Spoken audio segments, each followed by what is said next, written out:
ꯈꯨꯜ ꯑꯃꯗ ꯅꯨꯄꯤ ꯑꯃ ꯂꯩꯔꯝꯃꯤ ꯃꯃꯤꯡꯅ ꯃꯔꯤꯌꯝ ꯀꯧꯏ ꯑꯗꯨꯝꯂꯕ ꯗꯤꯜꯂꯤ ꯍꯥꯏꯔꯤꯕ ꯂꯝ ꯑꯗꯨꯗ ꯃꯔꯤꯌꯝ ꯀꯧꯕ ꯅꯨꯄꯤ ꯑꯃ ꯂꯩꯔꯝꯃꯤ ꯃꯍꯥꯛꯀꯤ ꯃꯄꯥ ꯂꯩꯈꯤꯗ꯭ꯔꯦ ꯃꯍꯥꯛꯀꯤ ꯃꯃꯥꯒ ꯃꯈꯣꯏ ꯑꯅꯤꯈꯛ ꯂꯩꯃꯤꯟꯅꯕꯅꯤ ꯌꯥꯝꯅ ꯂꯥꯏꯔꯕ ꯑꯌꯨꯛꯇꯒꯤꯅ ꯅꯨꯃꯤꯗꯥꯡꯒꯤ ꯃꯁꯥꯅ ꯇꯥꯜꯂꯒ ꯆꯥꯖꯕ ꯃꯃꯥ ꯑꯗꯨꯁꯨ ꯏꯃꯨꯡꯒꯤ ꯑꯇꯣꯞꯄ ꯏꯃꯨꯡꯁꯤꯡꯗ ꯆꯠꯂꯒ ꯁꯨꯖꯔꯒ ꯅꯣꯝꯖꯔꯒ ꯄꯩꯁꯥ ꯇꯥꯜꯂ ꯆꯥꯕ ꯅꯨꯄꯤ ꯑꯗꯨꯒꯤ ꯃꯃꯤꯡ ꯃꯔꯤꯌꯝ ꯑꯗꯨ ꯃꯃꯥꯅ ꯀꯨꯔꯥꯟ ꯇꯝꯍꯜꯂꯤ इल्म तमहली लाइक तमहली मागी अल्लाह की अमदी अल्लाह की रसूल की मतंगदा खंग याब खंगल्ली अदुबो सेंथोक लंबी ओनिंगाई दमक्ता ममाई चानी के अयुक अमदी नुमिदांगी चानिंगाई चिंजाक अदु होदनिंगाई दमक्तनी हाइना ममा अदुना मागी मचानुपी मरियम अदुसु कोन तुबा तमहल्लम्मी कोन तुबा तमहल्लमगा मतुंगदा कोन तुबा हैरे दिल्ली की अदुगुलबा इलाका की मफम अदुदा महाक असी यामना कोन तुबा हैबा मौक चेन फबा खुतु फजबा यामना हैबी मी अमोइना मासे ममिंग चटलम्मी मतम मदुदा महाक अदुना महाक की मनाक्ता अतोपा जाति की मियोई खरा फी तुबा लाक्लम्मी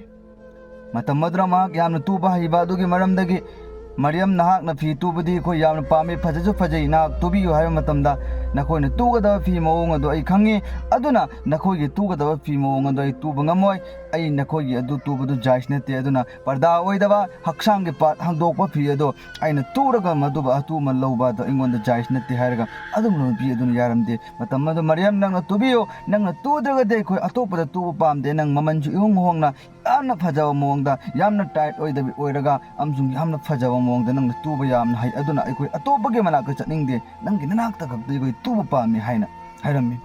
अदुम लबन मरियम कौबी नुपी मास मतम मंगा थादोक्तबा कुरान तिलावत तोइन तौबा अफत्तबा वही मचिनदगी ओइदबा ngang अचुम्बदा ngang खुंग खुल अदुदा महाक की वरी जी मयामना वरी ओइनरिबनी मा अदुक यामना फबा मपासु लेबनति यतिमनी अदुबो महाक अदुक याम लमजत फजबा हाइना मयाम पुन्नमकना महाक वरी ओइनबनी अदुबो करम तौय हाइबा मतमदा महांग अजुमेन तौरगा माकी ममा अदुना हाइरे कइने इचानुपी करिगिनो नंगना मखोइगी तु हाइबसे तु खर लोर दु पैसा अनि मंगा फंगागा इखोइगी रिजक ओइबदा मरांग काइगदबदुबो हाइकन इमा मखोइन तु हाइदबा पियेजी तुबा इखोइगी दमक्ता जाइस नते अदुना अइखोइ तुबा सुंगम ngамoi हाइरा हाइरमी मतम मदुर मिओइ अमा अदुना हाइरे इकरेन तुबा लाइबना मरियम अइखोइ नंगोंदा फी यंखै तुगेना खनमनी अदुबा नंगोंदा फी चामगी तुरगे अदुना नंग सोइदबिदे इखोइसे तुबियोना हाइबिरमी अदुबा मरियम मदुना अदुंगबा अल्लाह के हुकुम नबी की तरीका द मपुंग फान लेन नुपीने ने छुक्या याबा कोरमते तुखिते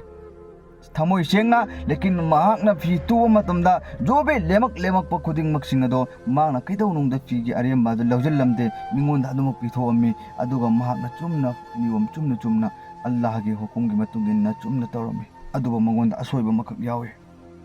अची अइना हाइगदब वफमजिंग अची कोन तुइबा अमसुंग फी तुइबा नुपा अमसुंग नुपी खुदिंगमक्की मनाक्ता यौहनगदबनी नखोइ मतम चुप्पदा यामना एहतियात तौबा दरकार ओइ असुम तौदना अदुनो मरियम मदुना कोल अदु तुरगा मदुदग लेमको पैसा खरा अदुना महाक्की इमुंग मनुंग चलाइबदा नतना महाक्की नुहोंगबदा दरकार ओइगदा pollen खुदिमक लोइनमक लेजिल्लगा महाक्ना थमम्मी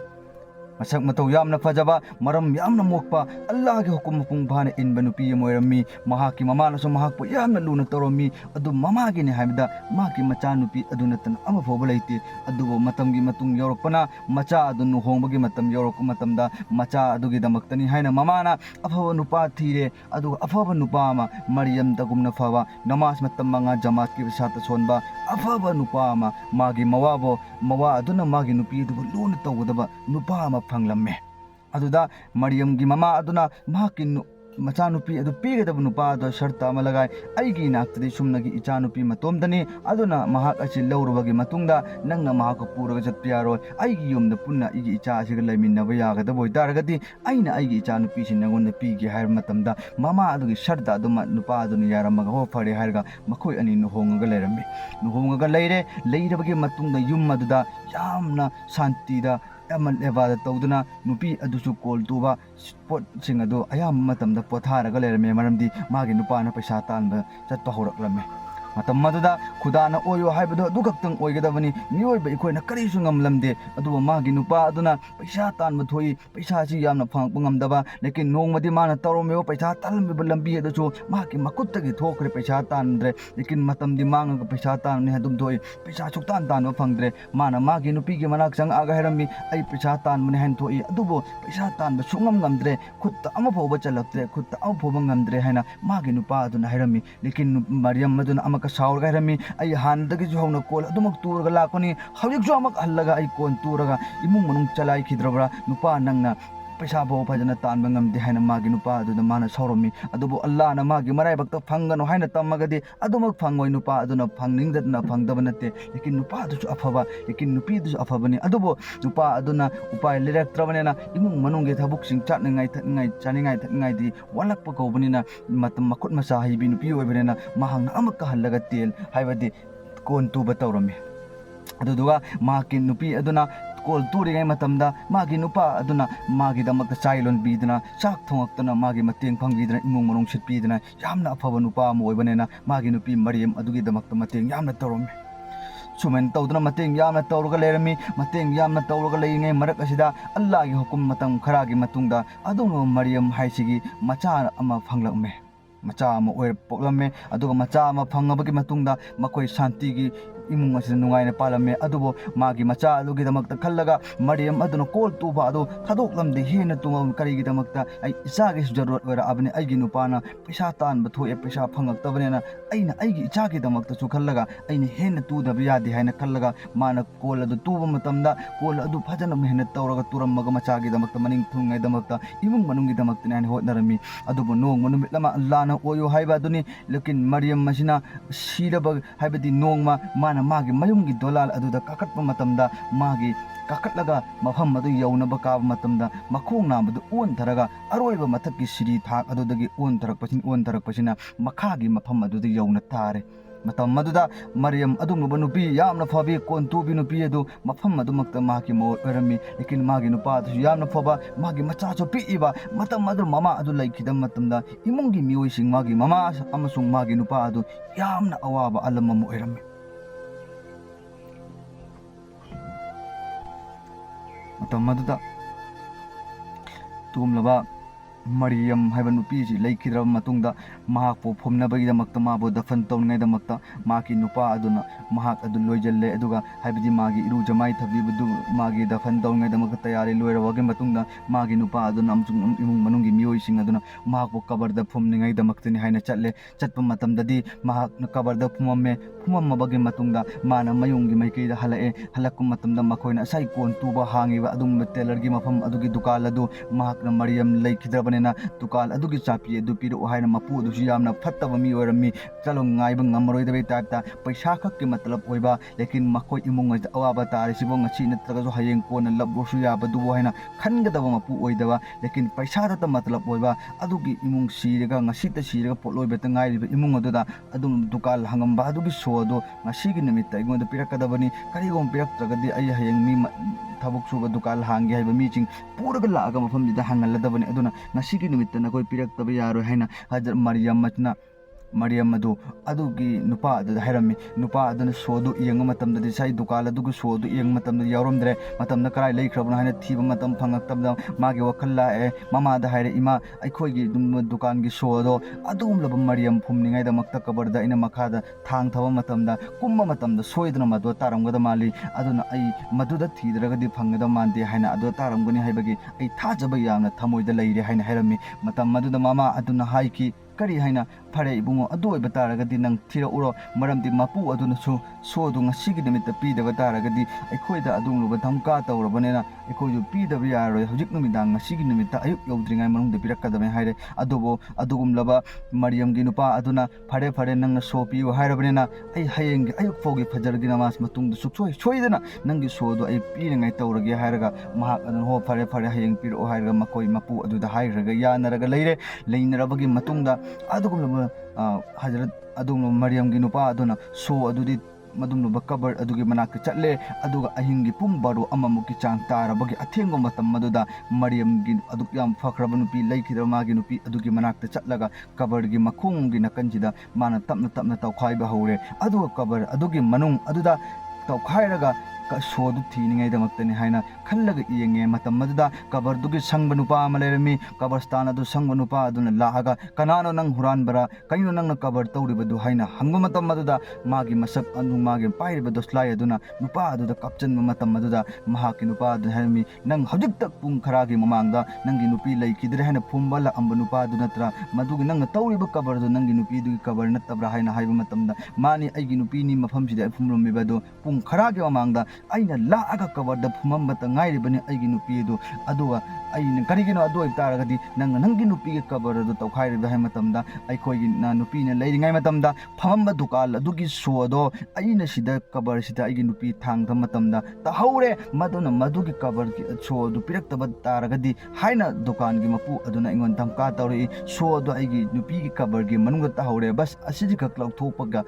bagi damak da aina masda tawbani adu nangsu lao mateng amta pangpi lo hairga ho fare fare hairga kabastan changba leiriba mi aduna chu magi manakta la ka makhoi ani changna mateng pangminaraga akiba mata leitadana cover adu tapna tapna tawkhaiba horomi asum tawdana cover adu tawkhaiba loirabagi matungda makhongom gi saruk tu loiraga tawkhairaga mana manunggi haksangi body sing adu ure urakum matamdadi cover adugi manung adura so yengobadi lairadana aduk yamna fabi nupi namas thadok tabi parda chetpi guna ampu tawdo machil amabo thidaba nupi laikai da wari oinaribi nupi aduna cover adu mawa amsung ki nupa aduga tawthoga yengo matamdadi ja akoigi maina pudu pudu launa chak pahoromi karai mafamda cha hai matamna magi haksangi kaya amabo maina chaklamde magi machingi saruk sigak tung janamgi maina cha agale adudi kamai lo thokani nupa aduna haire Mariam gi nupa mafam majdagi koina cover achi loina hangdoga nangi swati bagi himmat leiroi maramde ai koina mai ji muthat nangai hotna matamda sum muthat pa sungam ngamde magi masagi machindagi chaiba mai ase yamna sati aduna koi muthat pa ngamde aduna koi chatlaji hairaga cover du hallaga phumame adu hallaga amaga khumjallam bagi matungda magi nupa aduna lae aduga mama aduda haire ima ai koi gi Mariam na dunya da kari adugumlaba yadaba thabuk torok pagiba yawbano magi haksangi kat payat kaya ching asina jisam amabong nam maina chakte sumnagi magi machingi saruk ase masigi saruk asigakta maina cha en haibirami matam madra mama adu angak pam faure aikoi gi icha nupi aduna dunya da fattaba haiba thabuk amabo chiron chatpa machin diba mi sigai wa ngangba karigumba amabo toroktabani chanungi maina cha ya jum cover adu cha ya haibadu ai khangma ngamdre hairga magi mama aduna hairi nang hauri chalo aduga imam sahab leramgani imam sahab nang wari du sengna liru jo adugi matungda man hairak papaw adu yengasi hairga mahakna imam sahab adugi masjid adugi imam sahab adu chatle chatlabagi matungda imam sahab aduda mahakna wari edu tuminna kamra amagi manungda lirammi imam sahab aigi nupi du sumena tawraga phumkhrabani adu aigi so manungda tahore haina aina hangdokpa chatpa matamda mahakki haksangi part amabawba maina chakte magi machingi saruk achikakta jahan adungaba mahai jahanamgi mai aduna chakko mangonda ikoi urai muthat nangai gi damakta aina mayamam ikoi anmi anina hotnabani aduba muthat pa sungam ngamde masi hairga imam sahab liram matamda imam sahab na fare nupi adugi kana hingi bano mama hingi boy taragadi mama aduga igam tang wari sanagi hairga nupi adugi mama aduga wari sana matamda mama adu dangamni nangi nacha nupi asina hingi ngai matamda karamba thabuk dunya da torokpano haiba matamda magini haibabo bas icham chamba punchini man matam chuppada kol anum tailor mi gi fi tu batai basi yamna tawrai haiba matamda o adu iba taragadi ma na soidana suksoi muksoidana migi fi turabagi matungda migi amana oiba potlom singado magi langdu thadat matamda magi machilla duna chi achi aga thadat langgani aduga mahakna magi machilla do chi ko matamda migi poching amchung lang machel ado magi mayage mungu soidana panbe yorungani mana kabarda phumba matamda adugi maramdagi soidana mag jahanam adi kabarge munda aja pi bo erongani haibadi migi mana fi tubu matamda fi adugi lang ado mana mayana chi aga hadat matamda maya adugi manungda migi lang ꯑꯗꯨꯒꯤ ꯃꯆꯦꯠ ꯑꯃ ꯁꯔꯨꯛ ꯑꯃ ꯃꯥꯒꯤ ꯃꯅꯨꯡꯗ ꯁꯣꯏꯗꯅ ꯃꯆꯤꯟꯒꯤ ꯃꯅꯨꯡ ꯑꯗꯨꯗ ꯅꯞꯄꯕ ꯌꯥꯎꯔꯝꯒꯅꯤ ꯃꯗꯨꯒꯤ ꯃꯔꯝꯗꯒꯤꯅꯤ ꯃꯍꯥꯛꯉꯣꯟꯗ ꯑꯖꯥꯕ ꯄꯤꯔꯤꯕꯗꯨ ꯑꯗꯨꯅ ꯅꯪꯅ ꯏꯃꯥ ꯅꯪꯅ ꯃꯥꯒꯤ ꯅꯆꯥ ꯑꯗꯨꯅ ꯖꯣꯕꯤꯠ ꯇꯨꯔꯝꯕ ꯃꯤꯑꯣꯏꯁꯤꯡ ꯑꯗꯨꯒꯤ ꯃꯤꯁꯤꯡ ꯑꯗꯣ ꯀꯧꯔꯒ ꯃꯈꯣꯏꯗ ꯅꯨꯡꯉꯥꯏꯇꯕ ꯂꯩꯕ ꯇꯥꯔꯒꯗꯤ ꯅꯪꯒꯤ ꯅꯆꯥꯅꯨꯄꯤꯗ ꯊꯥꯗꯣꯛꯄꯤꯌꯨ ꯍꯥꯏꯅ ꯅꯪꯅ ꯍꯥꯏꯌꯨ ꯍꯥꯏꯔꯒ ꯏꯃꯥꯝ ꯁꯥꯕ ꯑꯗꯨꯅ ꯑꯗꯨꯝ ꯍꯥꯏꯔꯝꯃꯒ ꯃꯥꯒꯤ ꯃꯔꯤꯌꯝꯒꯤ ꯃꯃꯥ ꯑꯗꯨꯅ ꯃꯥꯒꯤ ꯈꯨꯜ ꯑꯗꯨꯗ ꯃꯥꯒꯤ ꯃꯆꯥꯅꯨꯄꯤꯗ ꯇꯨꯔꯝꯕ ꯐꯤ ꯇꯨꯈꯤꯕ ꯃꯤꯑꯣꯏꯁꯤꯡ ꯑꯗꯨ ꯂꯣꯏꯅꯃꯛ ꯀꯧꯔꯤ ꯑꯗꯨꯒ ꯑꯩꯒꯤ ꯏꯆꯥꯅꯨꯄꯤ ꯁꯨꯃꯥꯏꯅ ꯇꯧꯏ ꯅꯈꯣꯏ ꯄꯨꯝꯅꯃꯛ ꯀꯩꯗꯧꯕ ꯑꯩꯈꯣꯏꯒꯤ ꯏꯆꯥꯅꯨꯄꯤꯗ ꯅꯨꯡꯉꯥꯏꯇꯕ ꯂꯩꯔꯒꯗꯤ ꯅꯈꯣꯏ ꯊꯥꯗꯣꯛꯄꯤꯌꯨ ꯍꯥꯏꯅ ꯃꯍꯥꯛꯅ ꯂꯣꯏꯅꯃꯛꯇ ꯍꯥꯏꯕ ꯃꯇꯝꯗ ꯃꯆꯥꯅꯨꯄꯤꯁꯤꯡ ꯑꯗꯨꯅ ꯂꯩꯔꯝꯕ ꯅꯨꯡꯉꯥꯏꯇꯕ ꯈꯨꯗꯤꯡꯃꯛꯁꯤꯡ ꯑꯗꯨ ꯑꯩꯈꯣꯏ ꯂꯣꯏꯅꯃꯛ ꯃꯥꯐ ꯇꯧꯔꯦ ꯍꯥꯏꯅ ꯍꯥꯏꯔꯝꯃꯦ ꯑꯗꯨꯒꯤ ꯃꯇꯨꯡꯗ ꯃꯥꯒꯤ ꯅꯨꯄꯥ ꯑꯗꯨꯅ ꯑꯃꯨꯛꯀ ꯃꯔꯤꯌꯝꯒꯤ ꯅꯨꯄꯥ ꯑꯗꯨꯅ ꯃꯥꯒꯤ ꯅꯨꯄꯤꯒꯤ ꯀꯕꯔ ꯑꯗꯨꯒꯤ ꯃꯅꯥꯛꯇ ꯆꯠꯂꯕꯒ ꯀꯕꯔ ꯑꯗꯨ ꯍꯜꯂꯒ ꯑꯃꯨꯛꯀ ꯇꯧꯔꯒ ꯃꯥꯅ ꯌꯦꯡꯉꯒ ꯁꯣꯗꯨ ꯂꯧꯊꯣꯛꯀꯦꯅ ꯌꯦꯡꯕ ꯃꯇꯝꯗꯗꯤ ꯖꯍꯥꯟꯅꯝꯒꯤ ꯃꯩꯗ ꯉꯁꯥꯏ ꯃꯆꯤꯟꯗ ꯆꯥꯛꯂꯝꯕ ꯑꯗꯨ ꯆꯥꯛꯈꯤꯗ꯭ꯔꯦ ꯃꯥꯒꯤ ꯁꯣꯗꯨꯁꯨ ꯃꯐꯝ ꯑꯗꯨꯗ ꯇꯥꯔꯒ ꯂꯩꯔꯝꯃꯤ ꯑꯗꯨꯒ ꯂꯧꯔꯦ ꯑꯗꯨꯒ ꯃꯥꯅ ꯄꯨꯔꯒ ꯂꯥꯛꯑꯦ ꯃꯇꯝ ꯑꯗꯨꯗ ꯃꯐꯝ ꯑꯗꯨꯒꯤ ꯗꯤꯜꯂꯤ ꯑꯗꯨꯗ ꯃꯐꯝ ꯑꯗꯨꯗ ꯌꯥꯝꯅ ꯋꯥꯔꯤ ꯑꯣꯏꯅꯔꯝꯃꯤ ꯑꯗꯨꯛ ꯌꯥꯝꯅ ꯐꯕꯤ ꯅꯨꯄꯤ ꯏꯃꯥꯟ ꯇꯔꯤꯛ ꯌꯥꯝꯅ ꯂꯩꯕꯤ ꯅꯃꯥꯖ ꯊꯥꯗꯣꯛꯇꯕꯤ ꯑꯐꯕꯇ ꯉꯥꯡꯕꯤ ꯑꯆꯨꯝꯕꯇ ꯆꯠꯄꯤ ꯄꯔꯗꯥ ꯆꯦꯠꯄꯤ ꯅꯨꯄꯤ ꯑꯗꯨ ꯑꯗꯨꯛ ꯀꯩꯁꯨ ꯂꯩꯇꯕ ꯃꯤꯒꯤ ꯐꯤ ꯇꯨꯕꯗ ꯃꯌꯥꯅ ꯆꯤꯛꯑꯒ ꯃꯌꯥꯅ ꯆꯤꯛꯈꯤꯕ ꯑꯗꯨꯗ ꯂꯪ ꯃꯆꯦꯠ ꯑꯃꯈꯛ ꯃꯤꯒꯤꯗꯨ ꯃꯆꯤꯟꯗ ꯅꯞꯄꯒ ꯂꯩꯍꯧꯕ ꯑꯗꯨꯒꯤ ꯃꯔꯝꯗꯒꯤ ꯃꯍꯥꯛ ꯀꯕꯔꯗ ꯑꯖꯥꯕ ꯄꯤꯔꯤ ꯑꯗꯨꯅ ꯑꯩꯈꯣꯏ ꯉꯁꯤꯗꯒꯤꯗꯤ ꯑꯃꯕꯨ ꯑꯔꯥꯟꯕ ꯊꯕꯛ ꯇꯧꯔꯁꯤ ꯃꯤꯒꯤ ꯑꯃꯥꯅ ꯆꯪꯍꯜꯂꯣꯏꯁꯤ ꯍꯥꯏꯔꯒ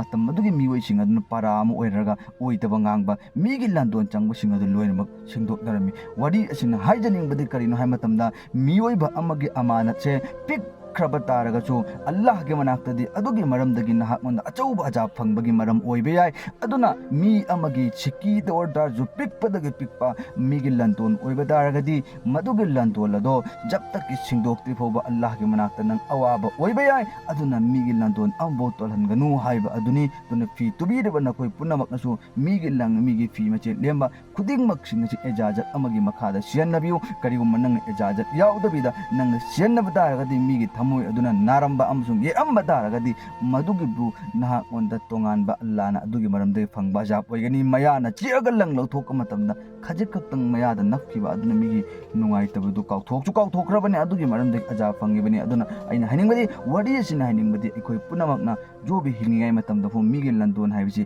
ꯅꯪ ꯑꯄꯤꯛꯄ ꯂꯟꯗꯣꯟ ꯑꯣꯏꯕ ꯇꯥꯔꯁꯨ ꯑꯃꯐꯥꯎ ꯇꯣꯜꯍꯟꯗꯕꯤꯗ ꯑꯩꯈꯣꯏ ꯁꯥꯟꯇꯤꯗ ꯂꯩꯁꯤ ꯍꯥꯏꯕꯗꯨꯅ ꯑꯩꯅ ꯍꯥꯏꯖꯅꯤꯡꯉꯤꯁꯤ ꯑꯜꯂꯥꯍꯅ ꯍꯥꯏꯔꯤꯕ ꯋꯥꯍꯩ ꯑꯁꯤꯗ ꯑꯩꯅ ꯄꯨꯟꯅ ꯑꯩꯕꯨꯁꯨ ꯑꯩꯈꯣꯏꯕꯨꯁꯨ ꯑꯃꯜ ꯇꯧꯃꯤꯟꯅꯁꯤ ꯑꯩꯅ ꯍꯥꯏꯖꯅꯤꯡꯕꯗꯤ ꯋꯥꯐꯝ ꯑꯁꯤ ꯂꯣꯏꯅ ꯇꯥꯕꯤꯔꯒ ꯃꯤ ꯈꯨꯗꯤꯡꯃꯛꯀꯤ ꯃꯅꯥꯛꯇ ꯁꯤꯌꯔ ꯇꯧꯔꯒ ꯌꯧꯍꯟꯁꯦꯕ